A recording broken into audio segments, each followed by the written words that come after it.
Imagina você ir parar num hospício acusado de ter um transtorno de múltiplas personalidades, sair do hospício e ser levado preso acusado de pedofilia. E o pior, tudo isso acusado pela sua própria esposa, ela que jurou te amar até que a morte o separe. E somente 3 anos depois ser absolvido pela justiça em mais de uma instância e ser declarado inocente. Essa história bizarra que mais parece o roteiro de um filme de terror aconteceu com o ex-pastor Felipe Heiderich. E a gente vai entender toda ela no vídeo de hoje. Eu sou o Marcelo, fica comigo que depois da vinheta eu te conto.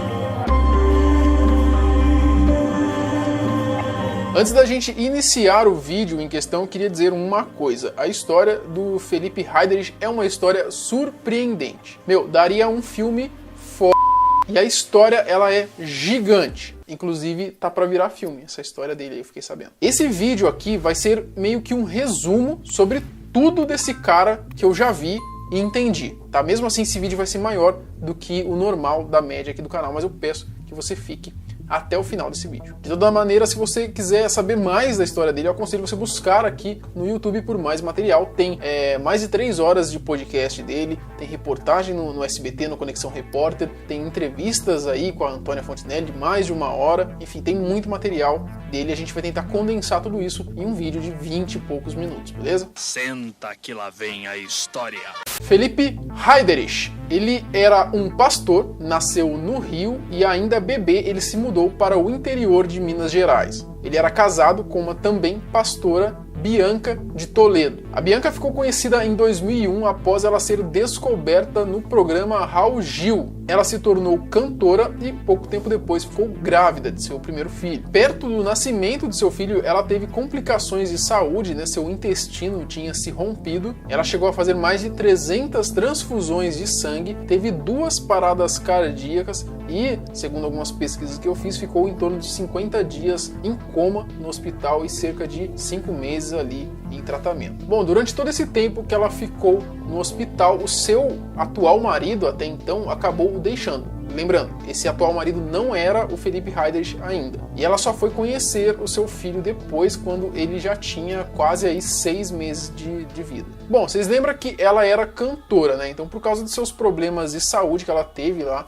no hospital, ela não conseguiu, atrofiou ali as cordas vocais, ela não conseguiu voltar a cantar, mas aí ela acabou virando missionária e, consequentemente ali, posteriormente, pastora. Em 2014, ela conheceu o Felipe e se apaixonou e os dois acabaram se casando depois de 1 ano de namoro. O Felipe ainda fala que foi em 2012, algumas matérias em 2014, enfim, whatever. E os dois eram tipo aquele casal top, aquele casal do momento. É tipo o Zé Felipe e Virgínia Fonseca, sabe? Não conheço. Então, no meio gospel, eles eram esse tipo de casal. O Felipe ainda fala que eles tinham em torno de 30 mil seguidores, e quando eles casaram no Instagram, eles, quando voltou, porque o casamento deles chamou a atenção de todo mundo, foi um casamento lindo, maravilhoso, e aí quando eles voltaram de lua de mel, eles tinham ali os dois tinham mais de 1 milhão de seguidores cada um. Então o negócio foi esquisito. Bom, em 2016 a Bianca acusa agora o seu ex-marido de que ele teria molestado o seu filho, que tinha ali na época em torno de 5 anos mais ou menos, e que ele era homossexual. Bom, eu não preciso nem dizer que isso tudo foi uma bomba, uma explosão no mundo ali, no meio gospel, e na verdade em todo quanto é meio de mídia ali, foi uma notícia bombástica. A Bianca e ele já eram muito famosos nas redes sociais, no Instagram. A Bianca, hoje, ela tem mais de 1 milhão de seguidores, né, no seu Instagram. O Felipe, hoje, ele tem em torno de 250, na última vez que eu vi pelo menos, mas é porque ele perdeu ali acesso, né, às suas redes, uma coisa assim, depois da história que a gente vai entender melhor já já. Bom, após isso, o Felipe ele foi internado no hospício, depois ele acabou indo preso. E calma, eu sei que você não tá entendendo nada agora, mas vai fazer sentido depois que o próprio Felipe postou alguns vídeos no YouTube contando a versão dele dos fatos, e também a Bianca também postou alguns vídeos contando a versão dela. Então a gente vai ouvir aqui a versão dos dois, ok? Tá bom. A explicação de Bianca. Bom, antes da gente ir para a explicação do Felipe, a gente vai falar sobre a explicação da Bianca que ela deu aos seus seguidores. Ela gravou um vídeo explicando ali sobre o fim do seu casamento com Felipe. Ela escreveu e contou um relato de suas experiências e o que aconteceu entre ela e o Felipe. É um vídeo de 40 minutos, eu vou tentar explicar aqui o mais rápido possível. Bom, segundo ela, em junho de 2016, ela tomou conhecimentos dos supostos atos, né, que o Felipe fazia ali com o seu filho. Ela disse que tomou conhecimento, né, quando conversou ali com a médica que atendia o Felipe. A Bianca disse que ao longo de seu casamento ali, ela achava algumas coisas meio estranhas de Felipe. A primeira coisa que ela achava estranho era que ele sempre tinha medo de que alguém invadisse as contas dele, né, rede social, e-mail, então ele vivia sempre mudando essas senhas. Errado não tá. Mas ela conta que ele era meio neurótico, tá ligado? Tipo assim, como se estivesse escondendo alguma coisa. É isso que ela tentou dar a entender. Eu achava isso meio paranoico. Eu não entendia por que um pastor seria alvo de tantos ataques de hackers. Esse era um assunto constante em nossa casa, então eu via ele sempre muito preocupado em mudar suas senhas o tempo todo. Ela contou também que, como eles tinham ministérios distintos ali no meio da igreja, os dois, cada um viajava sozinho, né? Eles não viajavam juntos para ali ir pregar a palavra de Deus. Então eles passavam muito tempo viajando um longe do outro e se viam poucas vezes na semana. Como se isso não bastasse, o Felipe sempre se queixava muito de seus problemas de saúde. Mas ela estranhava porque nas viagens, aparentemente, ele sempre estava bem, né? E quando chegava perto dela, ele reclamava e, enfim, falava que estava ali com seus problemas. Bom, isso fez com que eles tivessem, ao longo desse casamento, pouquíssimas relações sexuais. Os dois eram casados, mas fizeram ali pouquíssimas vezes o ato coito. Sexo! Ela disse que ele estava com depressão, que ele tomava remédios, e depois de tanto tempo dela querendo explicações sobre por que ele não sentia atração por ela, ele dizia que tinha um problema ali na hipófise que fazia com que a testosterona dele fosse baixa, e aí ele não tinha libido, mas enfim, ela conversou então com a médica, né, preocupada, ela conversou com a médica que atendia o Felipe, e aí, segundo essa médica, a condição dele estava ok, não tinha nenhum problema ali de testosterona nem nada do tipo. Mas a médica disse, segundo ela, a médica disse para a Bianca que o Felipe sofria de transtornos de múltiplas personalidades e que ele poderia estar tentando esconder a sua homossexualidade. Bom, ela conta então que ficou chocada, né, porque ela não sabia que o Felipe poderia mentir para ela. E aí, ela diz em seu relato que ela orou muito para Deus, né, pedindo para que Deus mostrasse para ela o verdadeiro Felipe, né, quem que era o verdadeiro Felipe, que ela estava em dúvida. Bom, então, aparentemente por uma vontade divina, ela começou aí então a entender algumas coisas, a descobrir mais coisas do Felipe. A princípio, uma pessoa que cuidava das redes sociais do Felipe Heiderich contou para ela que viu conversa dele com outros homens. Bom, aí eu já dou já acho um pouco estranho, porque o cara sabe que tem gente tomando conta da rede social dele e ele vai dar um mole desse, tá ligado? Mas ok, é o que ela tá dizendo. Bom, e num outro dia, o filho dela falou o seguinte pra ela: mamãe, o papai é tão engraçado, fica falando delícia, delícia. E ela então, estranhando, perguntou pro menino por que ele estava dizendo aquilo, e o menino disse pra ela que se ele dissesse, ela acharia que ele estava mentindo, né? O papai diria ali que ele estava mentindo. Primeiro porque o meu filho não mente. Meu filho nunca teve acesso à pornografia. Ele narrou coisas que, segundo inclusive o psiquiatra e a psicóloga, nenhuma criança ia conseguir inventar. Bom, então ela disse que ficou ali tentando entender, questionando o filho, levou o filho para uma psicóloga e a criança acabou relatando ali com bonequinhos e tal, o que acontecia ali entre ele e o Felipe. Bom, nesse meio tempo o Felipe estava viajando, então quando ele chegou de viagem, ela acabou então confrontando ele, né, e com as verdades que ela sabia dele. Então ela falou ali sobre as doenças que ele não tinha, falou sobre a atração dele por homens e finalmente ali sobre a acusação ali dele ter molestado o filho dela. Felipe então teria chorado, não quis falar sobre o assunto e acabou indo para o seu quarto.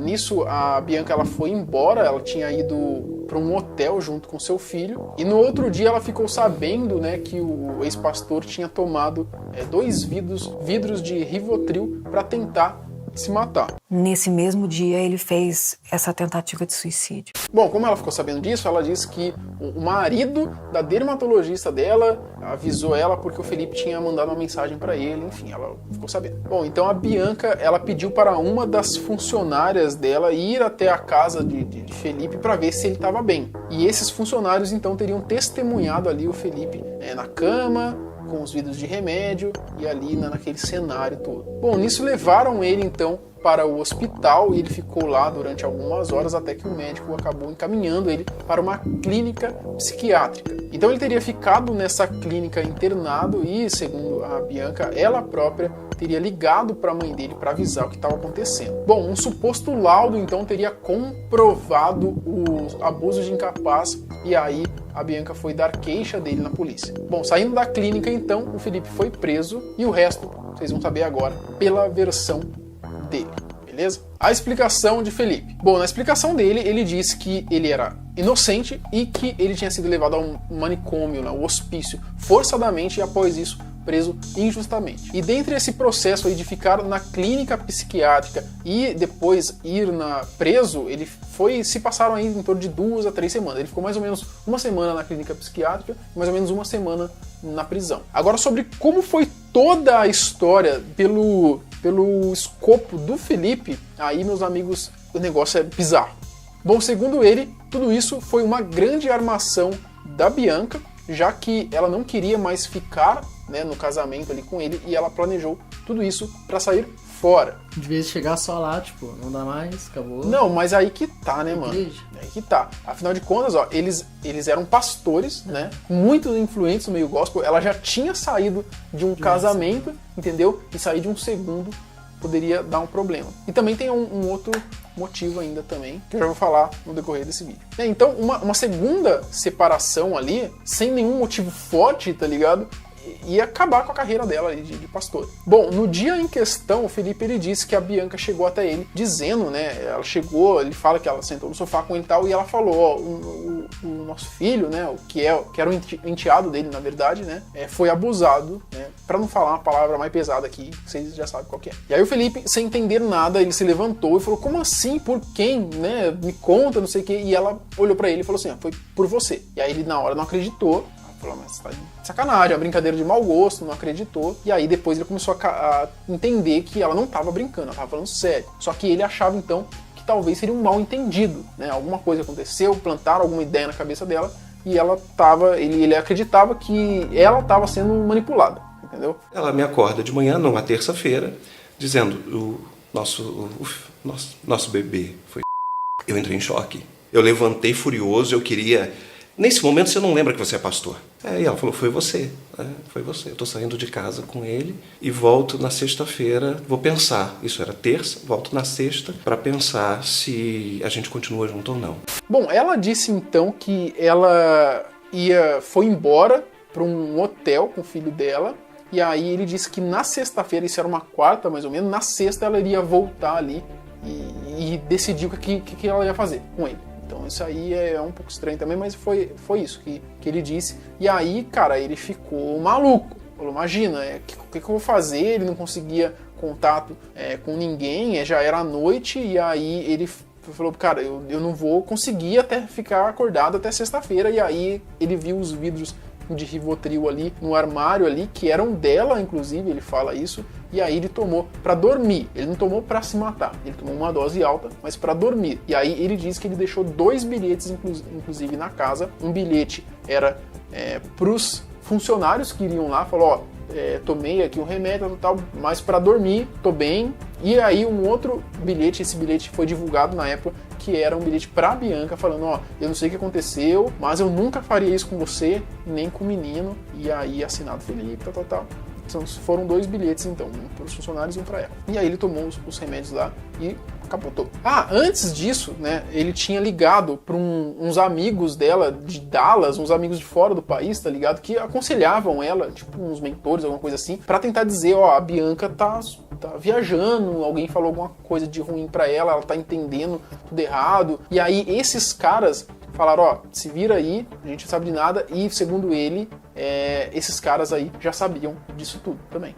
Entendeu? Então aí que ele ficou mais doido ainda, porque meio que foi uma armação ali, muita gente já estava sabendo disso também. Bom, quando ele acordou então, ele diz, né, que os funcionários ali, o motorista, a governanta da casa ali, todo mundo já era amigo dela desde a infância e eles já sabiam disso tudo. E eles meio que armaram todo o esquema, e como eles viram ali o Felipe já dormindo com os vidros de remédio, eles armaram meio que uma cena ali tentaram montar uma cena de suicídio, entendeu? Então botaram ali Bíblia no chão, as fotos, e armaram uma cena ali, como se ele tivesse tentado ali se matar mesmo. Os funcionários, quando chegaram e viram ele lá deitado. Bom, quando o Felipe ele começou ali a acordar, meio mais ou menos, obviamente quando eles chegaram e viram o Felipe ali na cama, eles levaram o Felipe até uma UPA que tinha ali perto, né? E aí, na UPA, o médico ali viu ele e viu que ele tava ok. Tipo assim, não tinha tomado uma dose pra se matar. Viu que ele tava bem. Ele tava ali grog e tal, mas tava bem. Inclusive, ele tem laudo, né? Ele mostra ali, ele tem laudo do médico da UPA falando que ele tava ok, tá ligado? E aí, o que ele fala? Ele fala com o motorista dele e fala, ó, então, eu preciso voltar pra minha casa. E aí ele fala, chama um táxi, né, vem me buscar, não sei o que, eu preciso voltar à minha casa. E aí o motorista dele fala pra ele assim, ó, é melhor você ir de ambulância pra uma clínica particular dele lá, porque ele tinha ido na UPA, entendeu? E quem tinha levado ali foi bombeiro, que foi buscar essas coisas. E aí ele fala, ó, vai de ambulância numa clínica particular dele ali, que ele tinha o plano dele ali. E aí ele fala, não, eu tô bem, não sei o que, mas beleza, ele foi convencido a ir de ambulância até essa clínica. E aí quando ele tá no meio dessa ambulância, né, ele tá deitado lá, fala pra ele deitar, e ele tá indo, e ele sabe, diz ele que ele sabia o caminho da UPA até ali a casa dele. E aí começa a demorar, e daqui a pouco ele começa a escutar aquele barulho de estrada de chão, tá ligado?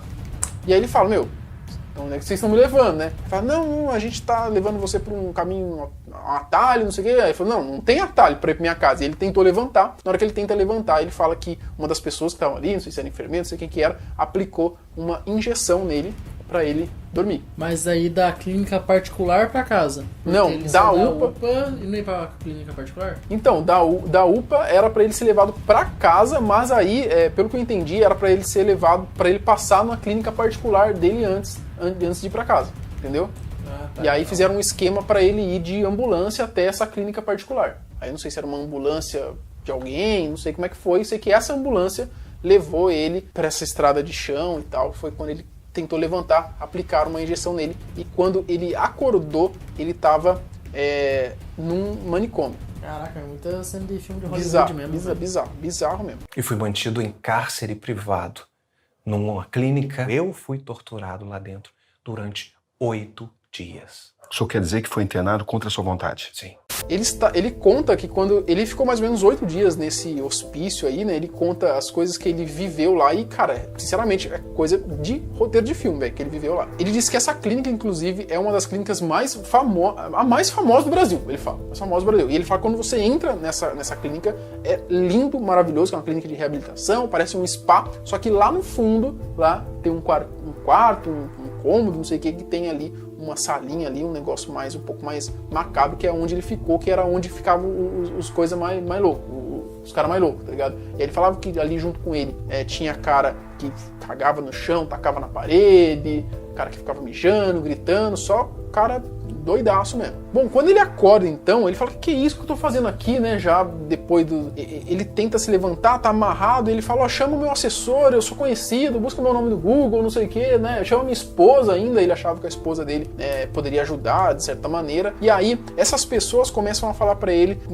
fala, eu sou o Felipe, não sei o que, essas pessoas começam a falar pra ele então, não, você não é o Felipe, você é um morador de rua, e a gente achou você na rua, e você tem transtorno de personalidade, então você acha que é uma pessoa, mas você não é, e aí começaram a jogar esse papo nele. Ele era um morador de rua e droga, né, pra ele ficar doidão. E essa parada de que ele era um morador de rua, falando pra ele sempre isso daí. E aí ele conta também que lá, né, eles aplicavam uma técnica dele pra tentar mudar você, cara. É bizarro isso aí que ele conta. Ele falou que essa técnica era usada, chama de Glass White, se não me engano, era usada lá na Segunda Guerra pelo cara de bigode lá, sabe? O cara de bigode da Alemanha. Então, era usado, e qual que era essa técnica? Eles aplicavam droga nele, e aí eles ligavam uma TV chiado, tá ligado?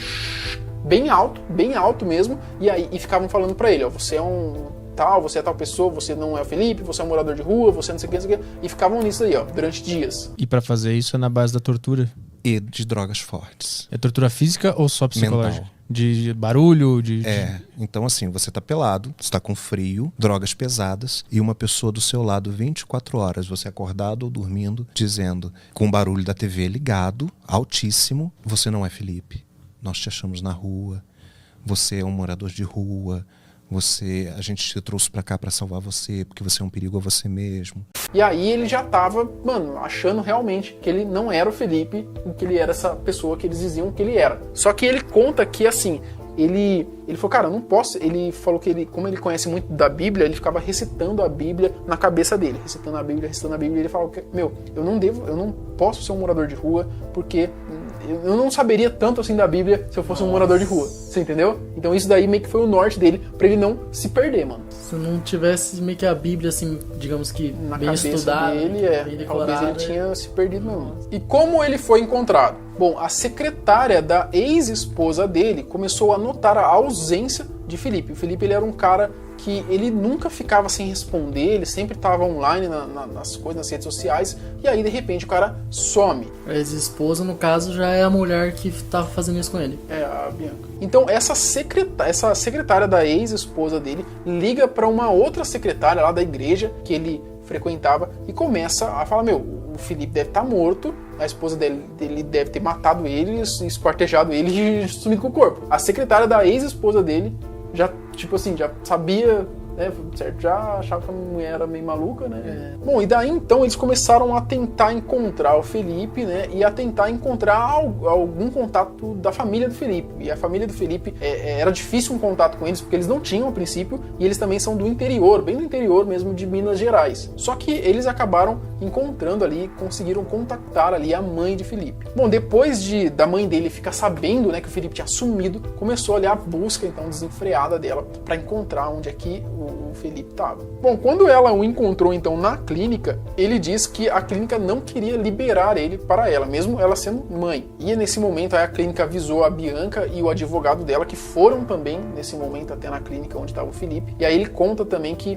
nesse momento, né, chamaram ele ali para, aí sim apareceu um médico, né, e falando, você vai ter não era uma visita que ele falou, mas enfim, vai ter uma sessão aqui, não sei do que, e chamaram ele. E na hora que ele sai, ele se depara ali com a ex-esposa dele, né? Agora a ex-esposa dele, o advogado dela e a mãe dele e tal. E aí ele desaba e, caramba, eu sou o Felipe mesmo então, sabe? Aí que cai na cabeça dele, eu sou o Felipe, eu não tava louco, eu sou o Felipe mesmo. E aí ele desaba ali com a mãe dele e tal. E aí o advogado, né, quando ele tenta ali se aproximar da ex-esposa dele, o advogado dela fala, não toca nela, porque assim, eu preciso que você assine aqui, uma assinatura ali do divórcio e também documentos dizendo que ele era tipo celibatário, que ele não fazia nada com ela, sabe? Não fazia, pra poder validar ali as informações que ela dizia, porque assim, ela dizia que não, entendeu? Que eles não faziam nada. E o Felipe fala que sim, eles faziam, entendeu? Tanto que tem vários testes de gravidez, ele fala que tem vários testes de gravidez que eles fizeram, entendeu? Então assim, aí esse advogado queria que ele assinasse algumas coisas lá pra meio que confirmar a versão dela da história, entendeu? E aí ele na hora falou, não, eu não vou assinar divórcio, nada, porque eu amo essa mulher, alguma coisa, algum mal entendido tá acontecendo, né, a gente vai orar, não sei o que, eu não vou. Bom, aí o Felipe vai embora ali com a mãe dele então, e aí nesse momento parece que ele tava livre, só que não. Bom, a liberdade dele durou apenas alguns dias quando ele tomou conhecimento de que tinha um pedido de prisão contra ele. Nisso daí, cara, ele tava num apartamento dessa secretária que contactou a mãe dele, sabe? Porque ele já tava sem nada, mano, sem casa, sem as coisas dele. E por quê? E aí que você vai entender o pulo do gato aí, que talvez esse motivo também. Quando a Bianca, ele conta, né? Quando a Bianca, um pouco antes ali, alguns meses antes, ela começou ali, talvez ela já tava querendo terminar alguma coisa, ela começou a falar pra ele, você tem muito problema de saúde, você tem histórico de câncer na família, e não sei o que, e se você morrer? E se nessas viagens você morrer? Aí eu vou ficar só sem nada, o menino vai ficar sem nada. Aí ela convenceu ele a passar as paradas pro nome dela. Só que ele disse que no podcast ele não passou, ele meio que fez um atestado de que se ele morresse ia ficar tudo pra ela. Você entendeu? Então aí talvez também tenha sido um dos motivos ali, né, de todo esse plano aí porque, mano, um cara ir preso, e aí em Bangu, que ele foi preso, depois que ele sai ali do hospício, ele descobre que tá sendo tem um pedido de prisão pra ele. E aí ele vai até a delegacia, tá ligado? Ele vai até a delegacia pra tentar se explicar, e aí de lá os caras já prendem ele e levam pra Bangu, que é uma das prisões onde tem chefe de organização criminosa, não sei o quê. Ele falou que quando ele entrou no camburão, o policial falou pra ele, ó, você não dura 48 horas lá. Porque, pensa, o cara iria num presídio acusado de pedofilia, os caras... O que os caras fazem? O pedófilo na cadeia. Já era. Ele falou, mano, já era.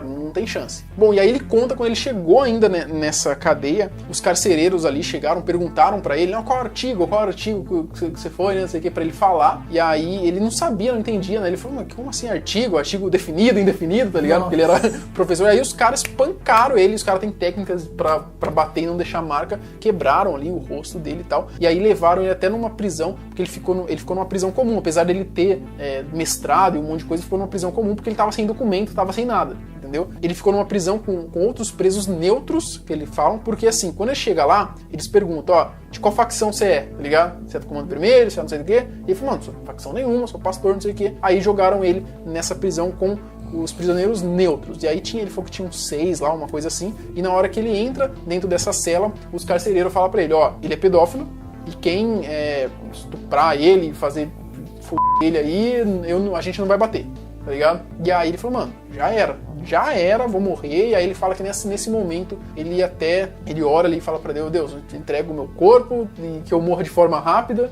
porque eu não quero nem, né, não vou nem imaginar o que eles vão fazer comigo aqui. E aí ele fala que ele tava ali nu, jogaram ele nu, né, sem roupa, e ele foi no canto da cela, se abaixou em posição fetal assim, e já imaginando, mano, os caras vão me arrebentar. Na hora que ele olha assim, um preso estica a mão pra ele assim, com uma camiseta, o outro com short, o outro com chinelo, e os caras fizeram nada com ele, velho. Não fizeram nada com ele, e ele diz ainda que toda vez que os caras iam falar com ele, os caras falavam assim de cabeça baixa, não olhava pra ele. Então assim, aí ele fala, mano, como você explica isso? Um cara acusado desse tipo de crime cai numa cela, que os caras, você sabe o que acontece, né, com um cara assim, em prisão, e aí, como que você explica isso? Como que os caras não fizeram nada com ele durante os dias que eles ficaram lá, os presos, tá ligado? Não fizeram nada. Não tem explicação. Ele fala que é Deus. Não tem explicação isso. Bom, passado ali mais de uma semana, mais ou menos, o seu advogado conseguiu um habeas corpus, né, pro Felipe, e aí, quase 3 anos depois,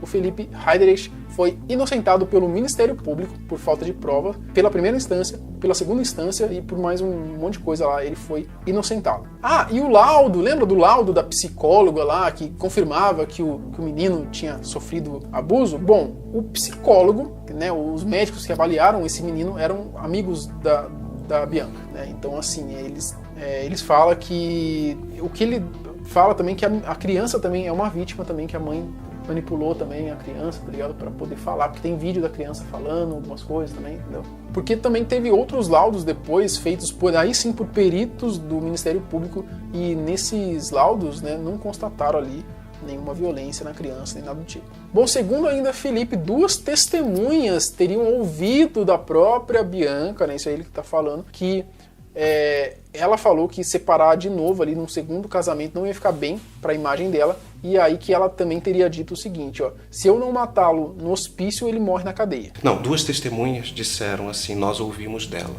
se eu não matá-lo no hospício, ele morre na cadeia, mas eu não vou dividir os bens. Essa foi a história, então, de Felipe Heiderich, e recentemente ele assumiu a sua bissexualidade, mas isso também não é relevante para a história. Eu liguei pro Pedro e pro Jonas. Oi, irmão, tudo bem? Como é que vai? Beleza? Tá não sei o que? Tá namorando? Não sei o que? Ah, esqueci de contar um negócio, virei viado. Que viadão bonito, hein? Segundo ele, também vai ter filme, né, da história dele, né? Porra, parece um roteiro de filme de terror. E eu não sei nem o que dizer nessa história, né? Porque ela é muito bizarra. E talvez o mais bizarro ainda, mano, é que a pastora Bianca lá, ela continua nas suas redes sociais, normais, com milhões de seguidores, nada aconteceu com ela. Tipo, ela tá tomando processo, provavelmente, um monte de coisa, mas, tipo, ela tá de... Nada, não aconteceu nada com ela, né? E isso que é o mais bizarro, tá ligado? Disso tudo, né? E o cara, mano, pensa, você passar por tudo isso, depois você ser constatado ali que você é inocente. Mano, não tem o que falar, velho. Não tem o que falar.